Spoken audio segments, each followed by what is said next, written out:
안녕하십니까 여러분, 머니케어 뉴스 케어만입니다. 8월 5일 오투정 진행하도록 하겠습니다. 오늘은 많은 분들께서 안녕하지 못하다는 거 저도 잘 알고 있습니다. 자, 그럼에도 불구하고 우리는 시장에 대해서 대응을 최대한 해줘야 되는 건 당연하다라고 할 수가 있겠습니다. 그래서 전략이나 또 제 경험치에 대해서 이야기를 좀 드려보도록 하겠습니다. 자, 그런데요, 우리가 지금 리먼 사태라든지 코로나19 터진 뭐 그 정도의 심각한 상태입니까? 그 정도는 아니지 않습니까? 인플레이션이 왔다가 다시 리세션으로 가야 되는 거고, 리세션 유도한 게 누굽니까? 연준 아니겠습니까? 자, 그런 점들도 우리가 생각해 봐야 되고, 저희가 예상했던 것보다 조금 일찍 이 부분에 대한 우려가 나왔던 거죠. 그래서 고용 지표가 조금 하락해서 나온 것들, 그것 때문에 지표가 계속 하락하고 있나라고 생각해 보면, 사실 악재가 터질 때는 이런저런 이유를 끌어다대놓고 시장을 크게 조정을 만들어내는 것들, 그런 것들이 시장 조종자들의 주특기라고 저는 생각을 하고 있습니다. 자, 이럴 때 우리가 어떻게 생각을 해보냐?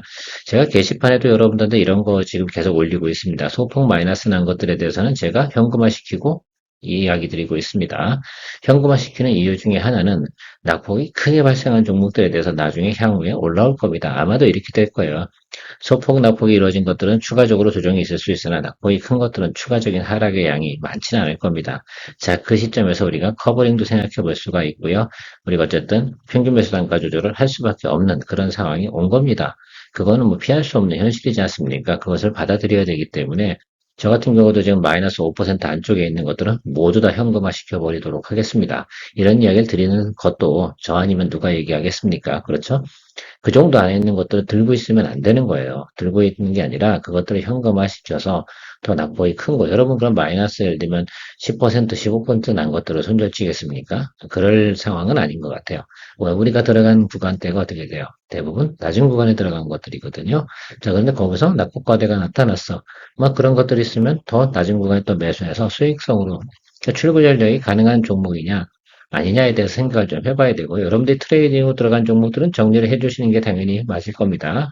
자, 그런데 우리가 저점이라고 생각해서 들어간 종목들이 있을 거예요. 그 종목들에 대해서 이야기 드리는 겁니다. 그 종목들 같은 경우는 우리가 굳이 이 상황에서 굳이 손절을 쳐야 될 이유는 없을 것 같다라고 생각을 하는데 트레이딩 종목이 아니다 하더라도 마이너스 3%, 5% 안쪽이라고 한다면 지금은 현금화 시켜주는 것도 괜찮습니다. 그래서 낙폭 과대가 이루어진 것들 이 부분에 대해서만 이야기 드리는 겁니다. 그것들을 우리가 살려내야 된다고 생각을 해요. 그래서 다시 한번 우리가 또 수익권으로 만들어내는 시점을 기다려 봐야 되고요. 지금부터 목요일까지가 상당히 우리가 조심해야 되는 구간이면 틀림이 없습니다. 자, 그런데 우리가 상승 시그널을 딱 체크하려고 그러면 뭐가 좋을까라고 생각하는 방법에 대해서 현실적인 부분, 제가 가지고 있는 노하우는 딱 이런 겁니다. 바로 코덱스 레버리지나 코스닥 레버리지, 150 레버리지가 있을 겁니다. 거기 ETF 상품, ETN 상품 뭐 이런 것들이 있을 거예요. 그것들이 시간에 거래해서 플러스로 팡팡 칠 때, 이 시그널이 나오는 것이 상당히 중요합니다. 그래서 시장에 반등 시그널이 들어오는 걸 그때쯤 잡으면 돼요. 그래서 우리가 낙폭이 좀 과대로 된 것들은 그때쯤 돼서 현금을 가지고 평균 매수 단가 조절을 합니다. 이럴 때 아마도 출구 전략 진행하고 이런 내용들이 아마도 우리가 트레이딩 하는 과정에서 실력으로 나오지 않을까 이렇게 생각을 하고 있습니다.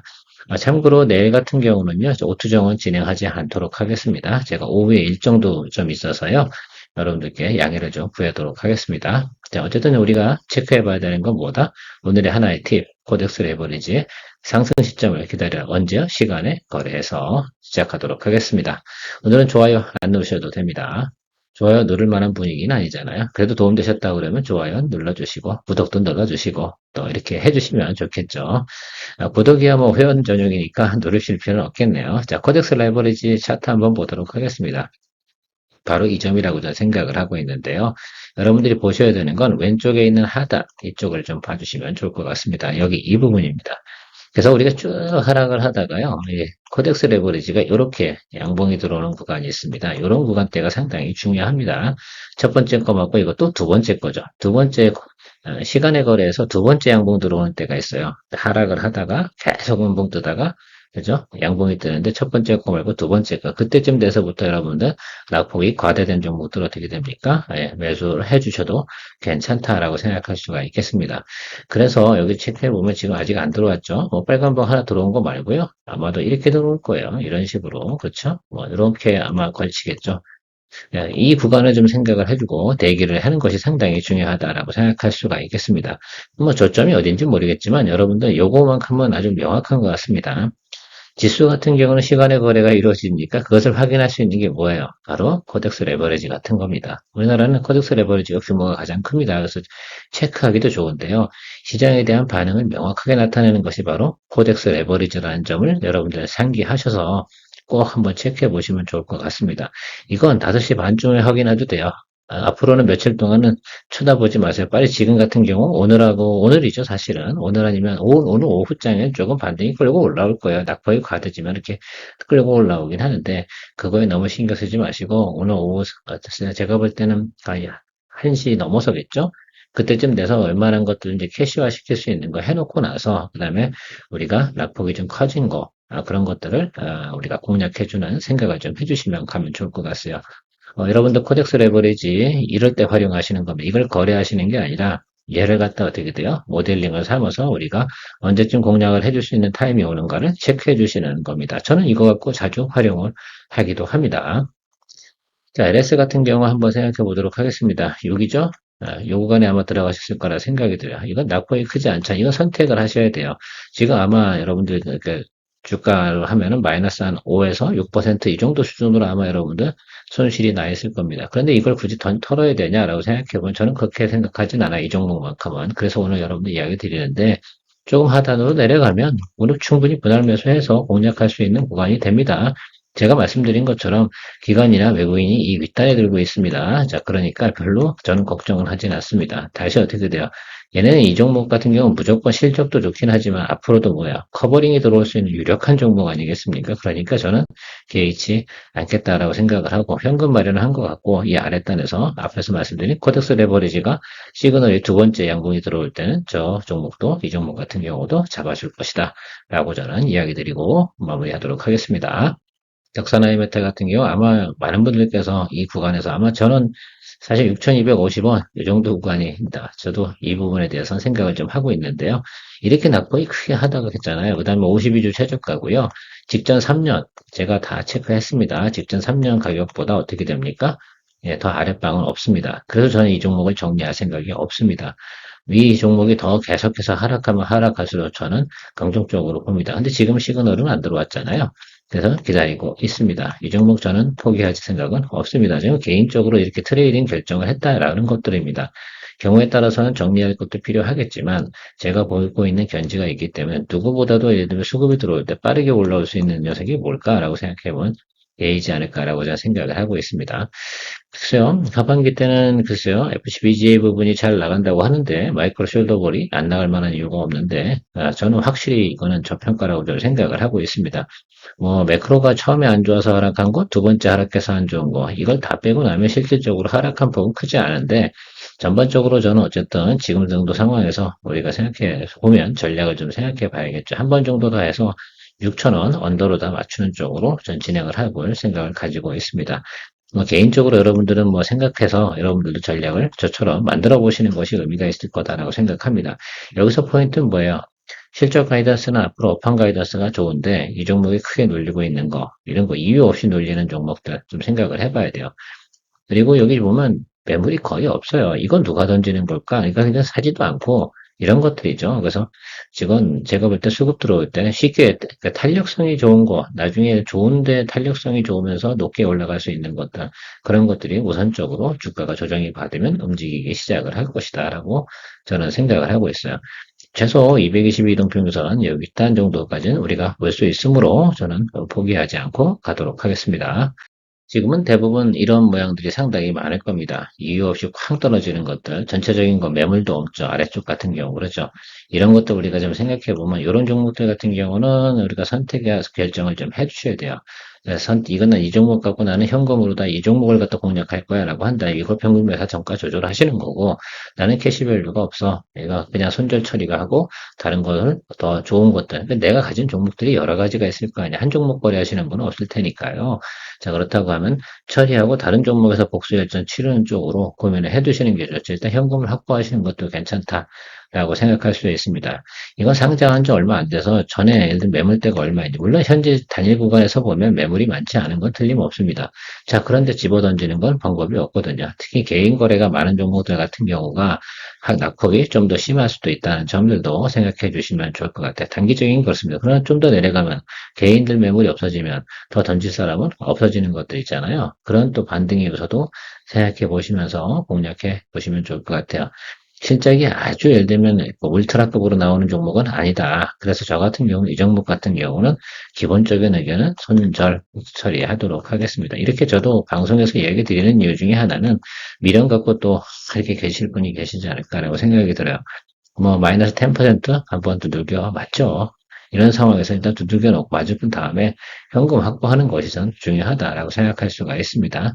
저는 DNC 미디어의 비중이 높진 않지만 그리고 전 이런 것 같아요. 비중이 많지 않은 것 그런 것들은 과감하게 좀 정리해 주시는 것도 괜찮은 겁니다. 그래서 비중이 높은 것들을 컨트롤 해 나갈 수 있는 현금 여력 마련해 주시는 것이 의미가 있을 것 같다. 원익 QNC 같은 경우는 아마 여기서 들어가셨을 거예요. 3만 원. 지금 뭐 이 정도 수준에서 저는 괜찮다고 봅니다. 이거는 우리가 드리블 가능한 종목이라고 저는 충분히 생각을 하고 있습니다. 그래서 이 아래 구간에 아직 들어온 적이 없으니까 여러분 코덱스 레버리지 양봉 들어오는 거 보시면서 우리 매수 시점 기다려 주시면 괜찮겠다라고 저는 생각을 하고 있습니다. 충분히 저는 이동평균선 크로스 올라오는 구간까지는 나올 거다라고 생각합니다. 내려가면 내려갈수록 우리가 접근이 하기 좋은 종목이 저는 이런 종목들인 것 같아요. 어, 워닝 머티리얼도 있고 반도체 관련된 소극장 종목들 중에서 내가 좋은 것이다라고 생각하는 것들 많잖아요. 특히 뭐 이오 테크닉스 같은 경우도 있을 거고, 그건 뭐 매수 안 하긴 했지만 뭐 그런 종목들을 가지고 계시다라고 한다고 그러면 그런 결정을 좀 생각해 보셔야 좋을 것 같습니다. 우리가 뭐 여기서 매수한 건 아니잖아요. 그러니까 여기서 매수하신 분들 같은 경우는 답이 없어. 출구 전략도 못 펴요. 근데 우린 지금 3만 원에 지금 시작했는데 지금 매크로 아까로 눌린 거란 말입니다. 이걸 우리가 잘못했다고 해야 되냐라고 생각해 보면 저는 그렇지 않아요. 그리고 비중도 제가 30%라고 여기서 얘기 드렸잖아. 아직 충분히 저는 여력이 있습니다. 사실 저는 삼성전기 현금화 시킨 거, GS 리테일 현금화 시킨 거, 그 전에 또 삼일제약 현금화 시킨 거, 다 이런 녀석들한테 어떻게 됩니까? 예, 과감하게 저는 스트롱 바이 들어갈 생각을 좀 가지고 있습니다. 그래서 낮출 때는 과감히 낮추는 거죠. 그리고 한 놈씩 조지는 겁니다. 사실 뭐 현금 비중에 따라 좀 다르긴 한데 두 놈씩 조지든가 한 놈씩 조지든 이런 선택도 좀 해주시는 게 좋아요. 네, 한 놈에서 확실하게 승부를 낼 때 또 승부를 내는 것도 저는 의미가 있을 것 같다. 여러분들이 본 것 중에서 내가 선택한 종목에서 실적 가이던스가 가장 세고 가장 좋다고 생각하는 것들에 대해서 승부수를 던지는 것이다 라고 생각할 수가 있겠습니다. 자화전조도 그런 종목이 하나죠. 예, 여기 가지고 있고 여기서 한번 들어갔고 아직 또 눌리잖아요. 아주 지긋지긋하게 눌리고 있습니다. 근데 저는 자화전자가 이렇게 눌릴 만한 사유가 없다고 보거든요. 그래서 올라갈 거다라고 생각을 좀 해보고 있으면 여기 아랫단은요 거의 텅텅 비어 있어요. 그럼 쉽게 우리가 시장 상황이 좋아지면 분명히 저는 치고 들어올 때가 있을 것이다라고 생각을 하고 있습니다. 현금 만들어 놓은 거 뒀다 모았습니까? 바로 이럴 때 우리가 활용할 수 있지 않을까라고 좀 생각을 하고 있습니다. 그래서 여러분들 이런 것들 갖고 결정을 하는 거죠. 이건 제 선택입니다. 여러분들도 여러분들 의사결정을 좀 내리실 때가 좀 된 것 같아요. 저 같은 경우는 지금 22,000원 라인, 22,500원 뭐 이 정도 수준에 지금 평균 매수 단가 일단 잡혀 있습니다. 그래서 여기 한 번만 더 어떻게 돼요? 여기 총 물량 들어간 거에 저는 더블 정도 여기 들어갈 생각입니다. 자, 그렇게 해서 아마 2만 원 정도까지 맞출 수 있다고 그러면 이 정도까지 맞춰오라는 거죠. 네, 저는 목표가 이런 상황이에요. 그래서 현금을 좀 많이 시켜두는 거죠. 그래서 만약에 다시 2만 4천 원까지만 올라가도 20% 정도 수익을 만들어낼 수 있다. 저는 이런 그림을, 시나리오를 다시 재세팅을 좀 해보고 접근하도록 하겠습니다. PNT 체크해 보도록 하겠습니다. 오늘 2차전지 관련된 종목들 같은 경우 어때 조정이 심하지 않잖아요. 혹시 제가 이야기 드리는 겁니다. 2차전지 관련된 특히 이제 소재 말고요. 우리 장비 회사들 같은 경우는 우리가 제가 많이 이야기 드렸습니다. 그런데 지금은 매수할 타임은 아닌 건 아시죠? 혹시 매수했다 하더라도 지금 손실 구간입니까? 아닙니까? 아닐 겁니다. 이런 것들 털어주세요. 지금 이런 것들에서 여러분들 현금 비중을 만들어 놓지 않잖아요. 그럼 눌린 종목을 공략을 할 수가 없잖아요. 이런 것들이 바로 유동성 확보고 리셋하고 다시 이 종목들이 뭐 좋긴 하죠. 앞으로 전망도 좋고. 그런데 당장 우리가 중요한 건 뭐예요? 우리가 드리블 할 수 있는 것들 드리블 해서 수익화 시켜놓은 다음에 다시 다른 것들 새롭게 또 찾으면 되는 부분입니다. 이 점이 제가 상당히 중요하다고 생각을 하는데 이 점을 좀 동의를 좀 해주시면 어떨까라고 생각을 하고 있습니다. 저라면 지금 이런 종목들, 그 뭐 PNT도 그렇고 오늘 대주전자 재료 손실 없잖아요. 이런 거 들어가 있는 종목은 과감히 텁니다. 털고 나서 우리가 공략이 가능한 종목. 저는 오늘 샘플을 들은 게 원익QNC랑 자화전자 뭐 이런 것도 샘플 들었잖아. LS 이런 것들. 그런 것들 나는 더 공략을 하겠다. 털기는 되게 부담스럽고 그렇다고 내가 잘못 들어간 것도 아니라고 생각한다고 하면 그런 것들을 갖다 어떻게 합니까? 다시 주가가 반등이 올 때 크게 올라올 거니까 수익 낼 수 있는 것들 그러니까 소폭 손실이나 원금 이상 이 정도 돼 있는 것들 탕탕탕 털어져서 현금 비중을 확 늘려주는 겁니다. 이것도 하나의 재고 정리라고 저는 생각을 하거든요. 저는 이런 상황일 때 보통 이렇게 진행을 합니다. 그래서 이건 제 스타일이긴 한데 여러분들도 여러분들의 스타일을 한번 정리해 보시고 포트폴리오 점검 꼭 해주시기 바랍니다. 그리고 제가 오늘 낮에 아침에 이야기 드렸던 내용들 있잖아요. 프로그램 매물과 신용 반대 매매 꼭 터지게 되어져 있습니다. 이틀 후에 터지는 거예요, 여러분. 오늘 아닙니다. 그러니까 수요일까지는 손도 대지 마시고 그냥 기다려 주시고 그래서 내일 5트 정도 굳이 해야 될 필요성은 없습니다. 그래서 어쨌든 전체적으로 여러분들께서 이야기 드렸으니까 좀 파악을 좀 해주시면 좋겠습니다. 이럴 때 어떻게 됩니까? 냉담한 마음으로 이성적으로 흥분하지 마시고 기분도 나빠하지 마시고 그냥 시장에서 내가 대응 방법을 냉정하게 체크하는 거죠. 자기만의 스타일로. 이 방법이 상당히 좀 중요하겠습니다. 오늘은 큰 도움 되셨을 것이라 생각을 하면서 하지만 그래도 기분은 안 좋으실 거라 생각을 하니까 그래도 그냥 좋아요는 눌러주시면 감사하겠습니다. 자, 내일 오후 정시이고요. 내일은 오전에 종목 리뷰 해드리도록 하겠습니다. 좋은 하루 되십시오. 케어맨이었습니다.